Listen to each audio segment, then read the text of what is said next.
La Cátedra de Parasitología de la Universidad Amazónica de Pando presenta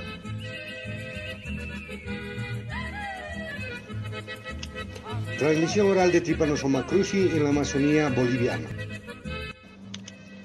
Las estimaciones de la Organización Mundial de la Salud, basadas en los datos del 2010, indican que hay casi 6 millones de personas infectadas por Trypanosoma cruzi en los 21 países de América Latina.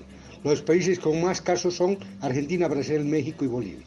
En la zona del Gran Chaco, compartida entre Bolivia, Argentina y Paraguay, tienen el mayor número de casos adquiridos de transmisión vectorial, mientras que en Argentina, México y Colombia tienen el mayor número de casos de transmisión vectorial. En Bolivia, 2 millones de personas están infectadas, 3,7 millones están en riesgo de tener transmisión y medio millón presentarán manifestaciones clínicas. La pérdida económica aproximada es de 39 millones de dólares al año. Cuando hablamos de la distribución de la enfermedad de Chagas o Trypanosomiasis americana, generalmente nos referíamos a Latinoamérica, Sudamérica y Centroamérica. Pero debido a la inmigración que se ha producido a finales del siglo XX, se encuentra la enfermedad de Chagas en toda Europa, en Japón, en Canadá, Estados Unidos e inclusive Australia, con casos de transmisión sanguínea y también vertical de madre a hijo. En nuestro país, en Bolivia, la endemicidad es de 168 municipios. La transmisión transfusional se da en todo el país, al igual que la congénita.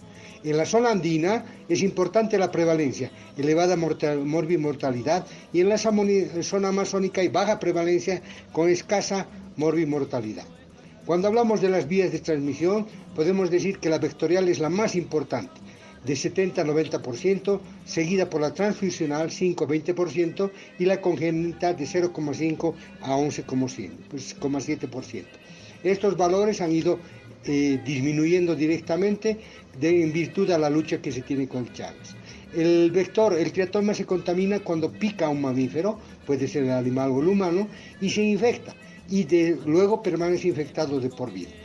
Estos insectos son atraídos por la temperatura de la piel y la eliminación de dióxido de carbono. Los triatomas, vinchucas o vaiveros, cuando pican, defecan.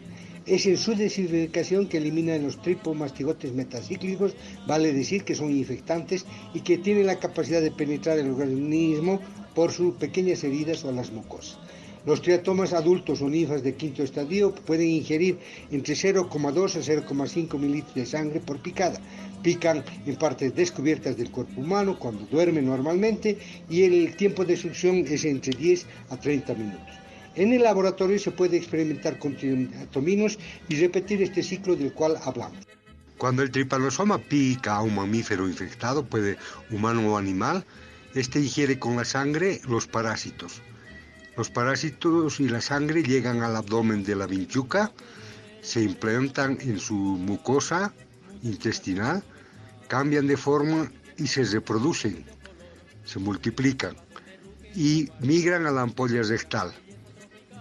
La vinchuca, en una próxima comida, cuando ingiere nuevamente sangre a su abdomen, elimina heces fecales y orina. En las heces fecales están las formas tripomastigotes infectantes. Las heces fecales de triatominos infectados observadas en el microscopio nos muestran formas móviles de Trypanosoma cruzi. Ustedes verán donde la aguja hay un movimiento directamente fusiforme del tripomastigote. Los reservorios podemos verlos dentro del ciclo doméstico como el del ciclo silvestre. En el ciclo doméstico está el humano, los roedores, conejos y animales que viven en la casa del humano como los perros. En lo que se refiere al ciclo silvestre, los roedores también, marsupiales, juegan un rol importante, y los monos. Cuando hablamos del ciclo de vida del triatoma, cada hembra pone aproximadamente 200 huevos, se incuban entre 10 a 40 días y pasan de huevo a ninfa en 5 de estadías de ninfa, más o menos en el transcurso de 7 meses para volverse adulto, y este adulto vive alrededor de 15 meses. Cuando hablamos de estos triatominos en Bolivia, podemos decir que existen 16 especies que han sido reportadas. Ustedes ven por departamento, y el departamento de Santa Cruz es el que más tiene. El área endémica de la Triatoma infestans, que es el principal vector en Bolivia, es prácticamente el área endémica que ustedes ven a la izquierda. Cuando hablamos de la Amazonía boliviana, debemos decir que la cuenca amazónica comprende el 65% del territorio nacional. Si hablamos de la parte de Amazonía biogeográficamente, indicamos que el 43.3% corresponde a esta terminología en verde claro. Y finalmente la Amazonía política que el gobierno da es solamente del 13% en verde oscuro. El departamento de Pando tiene muchos ríos, una foresta muy importante y las personas ahí se dedican a trabajar en la recolección de castaña, madera, oro, frutas. Cuando hablamos de la Amazonía, entonces se han definido que existen 5 especies de triatominos. Estos en el departamento de Pando necesitan ser más estudiados. Las especies Microtriatoma trinidaensis, el Pastonhillius diaci, el Rhodnios stali y el Rhodnios robustus y el Rhodnios pictipes han sido indicados que se encuentran en el departamento de Pando. La enfermedad de Chagas es una enfermedad de la pobreza, de malas condiciones de la vivienda, la presencia de animales dentro o cerca de la vivienda y la falta de educación. En la Amazonía boliviana hay ausencia de vectores domiciliarios, sí de vectores silvestres, pero debemos estar atentos y con vigilancia epidemiológica para que no cambien estos aspectos. En lo que se refiere a la Amazonía hay una variedad de palmeras. Estas palmeras son importantes recursos renovables que aportan al desarrollo económico y social de la población amazónica. En América, a partir de 1965 y principalmente después del año 2000, se han reportado alrededor de 1.000 casos de infección aguda por Trypanosoma cruzi, de los cuales aproximadamente 900 se han relacionado con la transmisión bioral, vale decir la contaminación de alimentos con heces de triatominos o insectos triatomas barbeiros que son triturados o secreciones de reservorios principalmente marsupiales. En diferentes regiones de Brasil, de Bolivia, de Colombia, Guayana Francesa, Argentina y Ecuador. Tiene aquí un cuadro donde se ve por año, por autor, por número de casos, que prácticamente se ha encontrado casi todo en Sudamérica. Después de un periodo de latencia de 5 días posterior a la ingestión del producto contaminado, la infección se caracteriza por manifestaciones graves y fatales, particularmente fiebre, miocarditis aguda, falla cardíaca, meningoencefalitis, gastritis graves, hemorragias digestivas y diarrea. Pinto y colaboradores es uno de los autores que más ha estudiado la infección en 233 pacientes. En ellos el 100% tenía fiebre, posteriormente cefalea, mialgia, palidez, disnea, edema de extremidades inferiores, edema de cara, dolor abdominal, miocarditis y exantema. De estos 233 pacientes, 13 pacientes, casi 6% murieron. Cuando hablamos de Bolivia, en octubre del 2010, en la ciudad de Guayaramerín, departamento del Beni, el técnico en malaria Hugo Durán, estudiando un frotis de gota gruesa en un paciente febril que vino a su servicio, observó formas fusiformes flageladas con Trypanosoma cruzi. Ustedes ven a la izquierda el frotis con Trypanosoma y abajo la gota gruesa. El técnico Durán, en la fotografía, envió con buen criterio al INLASA para confirmar la existencia. En un estudio posterior se confirmaron 14 casos con alta parasitemia infectados por ingesta de leche de palma de majo. Los nativos del lugar tienen lianas que utilizan para subir a los árboles de majo.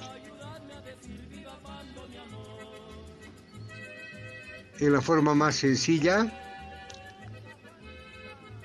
suben a estos árboles para cosechar los frutos.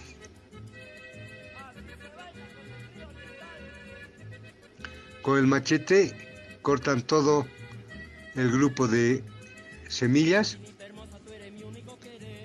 Estas caen en un mantel normalmente y se escogen para ser procesadas posteriormente. En los mercados de la localidad se vende mucha leche de majo que es muy requerida por la población.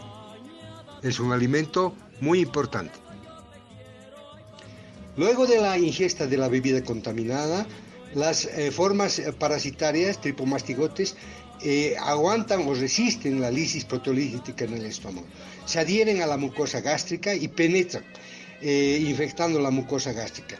Posteriormente entran a las células y se dividen en gran cantidad en estado de amastigote. Las células infectadas están llenas de amastigotes, se reproducen hasta reventar la célula, salen de allí los en forma de tripomastigotes e invaden otras células para seguir parasitando.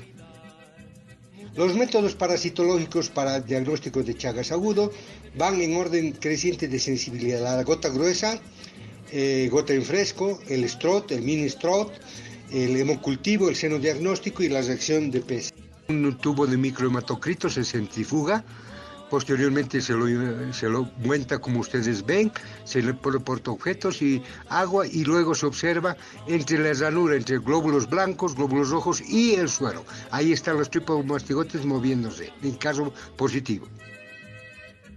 Las fuentes de contaminación oral por Trypanosoma cruzi en la Amazonía son consumo de bebidas preparadas con frutas o vegetales contaminadas con heces de triatomina o secreciones de animales silvestres. Vale decir sucio, que no han sido sometidas a un lavado previo. Y estas son jugo de caña, jugo de azaí, copoazú, guayaba, frutas silvestres, leche de majo, sopa contaminada, agua contaminada, vino de palma y carne de algún animal mal cocida.